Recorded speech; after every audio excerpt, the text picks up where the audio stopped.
ख़वातीन के लिए, अब ये मसला ख़वातीन से रिलेटेड ख़ास नहीं है, लेकिन चूँकि सवाल ख़वातीन के एतबार से है लिहाजा ख़वातीन, वरना बेअ नहीं यही मसला मुसाफिर शख्स के लिए भी है। मसला क्या है?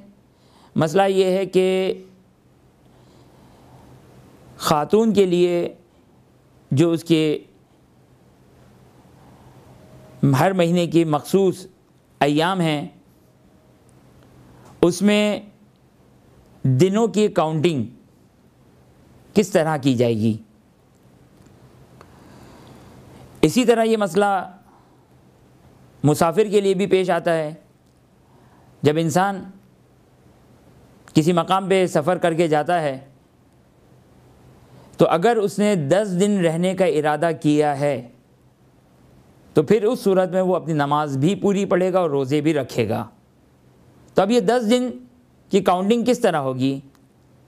24 आवर या दिनों के एतबार से किस तरह काउंटिंग होगी? बस चाहे वो मुसाफिर का मसला हो, चाहे औरत के इन मखसूस अय्याम का मसला हो, चूँकि औरत के लिए इन मखसूस अय्याम के लिए ज़रूरी है कि मिनिमम कंटिन्यूस 3 डेज़ तक वो नजासत देखे, तो इस सूरत में ये मेंसेस और हैज़ कहलाएंगे। अब ये 3 दिन की काउंटिंग और मैक्सिमम 10 डेज़, 10 दिन से ज़्यादा नहीं हो सकता, तो इसकी काउंटिंग किस तरह करेंगे?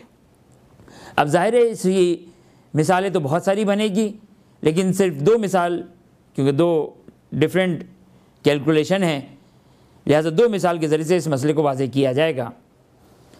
और बैन ही इसी तरीके से मुसाफिर के लिए भी यही कैलकुलेशन करने का तरीका है। अब मसलन एक औरत दिन के किसी वक्त में इस हालत में मुब्तला होती है, मसलन दोपहर 2 बजे, 12 बजे, 8 बजे सुबह, मगरिब से पहले शाम 5 बजे। खुलासा है कि दिन में अगर किसी वक्त एक औरत इस हालत में हो जाए तो फिर इस सूरत में, अब जैसा कि हमने मसला बयान किया कि कम से कम 3 दिन और मैक्सिमम 10 डेज़, 10 दिन, तो 3 दिन कब मुकम्मल होंगे? जुम्मे को दोपहर 12 बजे शुरू हुआ, हफ्ते को दोपहर 12 बजे एक दिन मुकम्मल हो गया, इतवार 12 बजे 2 दिन, और पीर को दोपहर 12 बजे 3 दिन मुकम्मल हो गए। अब ये औरत अपने आप को इस मखसूस अय्याम में करार दे सकती है, क्योंकि 3 डेज़ कंटिन्यूस मुसलसल 3 दिन तक ये सूरत, ये कैफियत जारी और बाकी रही। चूँकि इसमें मुसलसल रहना चाहिए 3 दिन, तो ये काउंटिंग इस तरीके से। खूब अब इसके 10 दिन कब मुकम्मल होंगे? खूब आसान कैलकुलेशन है इसकी कि जुम्मे को 12 बजे शुरू हुआ, हफ्ता पहला दिन 12 बजे, इतवार दोपहर 12 बजे दूसरा दिन, पीर दोपहर 12 बजे तीसरा दिन, मंगल बुध जुमेरा जुम्मा हफ्ता इतवार पीर। अब जब दूसरा पीर आएगा तो दोपहर 12 बजे 10 दिन मुकम्मल हो जाएंगे, और जब 10 दिन मुकम्मल हो जाते हैं तो फिर इस सूरत में अब उसे गुस्ल लेना पड़ता है। अब उसकी क्या कंडीशन और क्या शराइत है वो अपने मकाम पर, लेकिन काउंटिंग का तरीका ये होगा। खूब ये सूरत हाल उस वक्त, ये पहली सूरत कि जब औरत दिन में किसी वक्त खून देखती है। लेकिन अगर यानी 2 कंडीशन, मैंने कहा 2 कंडीशन है, ये एक कंडीशन हो गई दिन में। अब दिन कहते किसको हैं? यहाँ थोड़ा सा इख्तिलाफ बयान कर दूँ। दिन किसको कहते हैं? आया दिन का आगाज़ सूरज निकलने पर है, या दिन का आगाज़ तुलुए फजर यानी नमाज फजर के वक्त से है? दिन का आगाज़ कहाँ से है? क्योंकि हमने तो मिसाल दी दोपहर 12 बजे की, वो वाज़ेह दिन था। दोपहर 2 बजे ये वाज़ेह दिन है, लेकिन दिन का आगाज़ कहाँ से होता है? सूरज निकलने से या तुलुए फजर यानी नमाज फजर से? इसमें इख्तिलाफ है। मरहूम आगे खुई फरमाते थे कि सूरज निकलने से दिन का आगाज़ होता है, उससे पहले वो रात के हुक्म में हैं। या बैन तुलुऐन, तुलुए फजर से लेकर तुलुए आफ्ताब यानी जो फजर का टाइम है पूरा, ये आगे खुई के एतबार से ये रात का टाइम है। बस आगे खुई के एतबार से दिन का आगाज़ सूरज निकलने से, आगे सीसानी के एतबार से दिन का आगाज़ अज़ान फ़जर से है। अज़ान फ़जर से दिन का आगाज़ हो जाता है।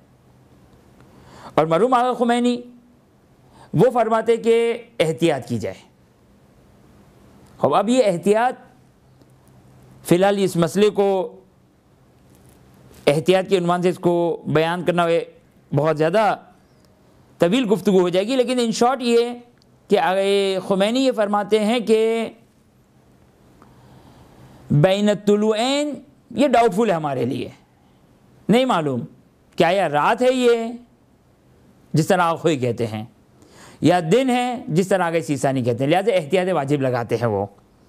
और चूँकि इसका इफ़ेक्ट, इसका असर निस्फ़े शब की कैलकुलेशन में भी पड़ता है और वहाँ पर इसका असर पड़ता है।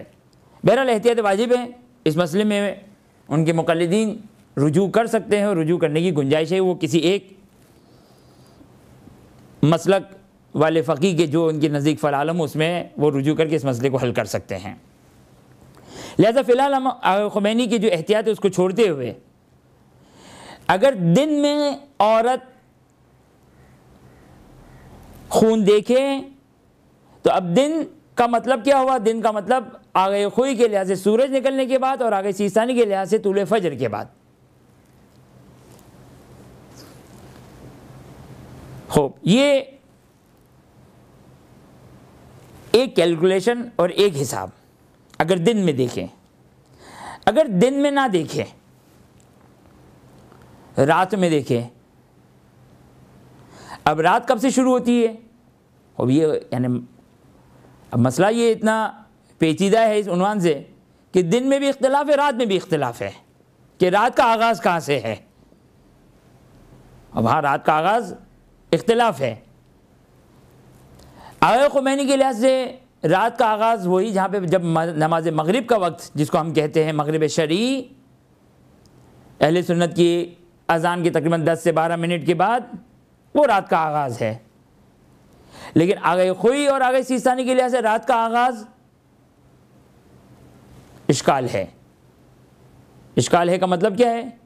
गुरूब आफ्ताब यानी अहले सुन्नत का जो टाइम है और हमारा टाइम है, ये एहतियात वाला टाइम है। जिसे खुमैनी ने शुरू में एहतियात बयान की, ये एहतियात वाला टाइम है। चलिए अब हम मिसाल बनाते हैं वाज़े कि अगर कोई औरत रात में खून देखती है। अब रात क़द्र मुतय्यक़न रात किसको कहेंगे? जो शिया टाइम है, और वो सब के नज़दीक रात शुरू हो गई है। जहाँ हमारी नमाज मगरिब का वक्त शुरू हुआ रात। अब रात के किसी भी वक्त में खून देखें, अज़ान फ़जर से आधा घंटे पहले, 1 घंटे पहले खून देखा, बस खुलासा ये है कि रात में किसी वक्त भी खून देखें उसको हिसाब में ना लाएं।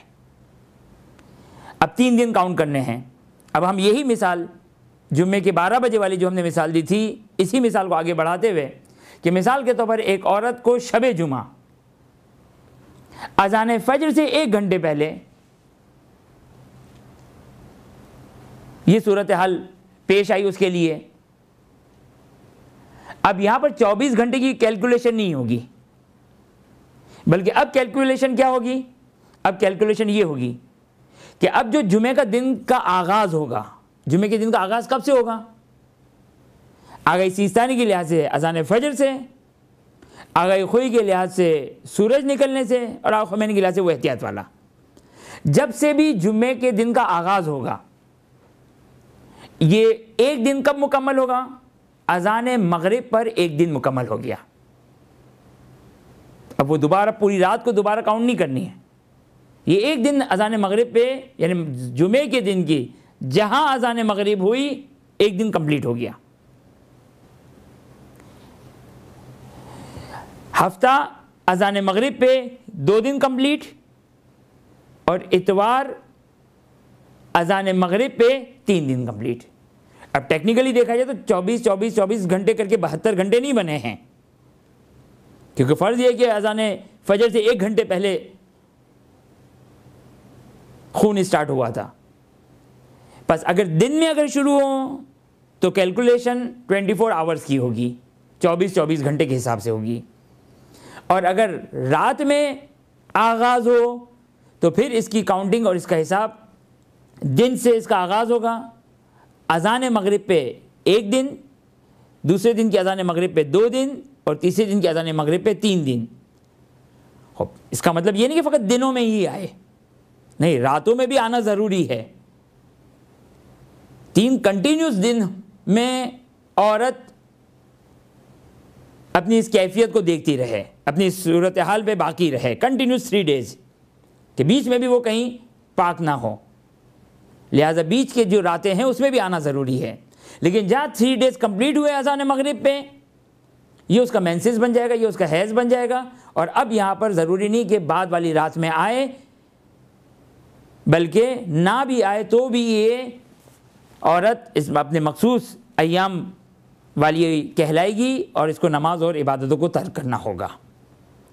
बस अगर दिन में आगाज़ है तो 24 घंटे की कैलकुलेशन, अगर रात में आगाज़ है तो फिर इस सूरत में डे टू डे, दिन से दिन तक, अगरचे बीच की रातों में भी आना ज़रूरी है ताकि तसलसल बाकी रहे, तो इस तरीके से हिसाब किया जाएगा।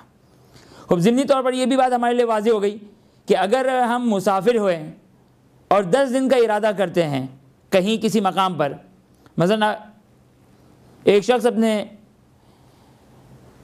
फ़र्जन से मिलने, अपने रिश्तेदारों से मिलने दुबई गया। अब दुबई मिसाल, असबाब मिसाल, खूब अब 10 दिन रहना है ताकि नमाज पूरी पढ़नी है, तो अगर दिन में पहुँचे तो 24 आवर्स की कैलकुलेशन हो जाएगी, 240 आवर्स बन जाएंगे अगर दिन में पहुँचे, और दिन की तारीफ़ हमने बयान कर दी। और अगर रात में पहुँचे तो फिर इस सूरत में मसलन शब जुमा, यही शब जुमा के में अगर पहुँचे तो जुम्मा, हफ्ता, इतवार, पीर, मंगल, बुध, जुमेरात, जुम्मा, हफ्ता, इतवार, इतवार की मगरिब पे 10 दिन मुकम्मल हो जाएंगे। अब ये कैलकुलेशन इसी तरीके से है। तो ये मसला कि किस तरीके से कैलकुलेशन करनी है 3 दिन की, उसकी वजाहत हो गई। बिरहमतिक या अरहमर राहिमीन व सल्लल्लाहु अला मुहम्मद व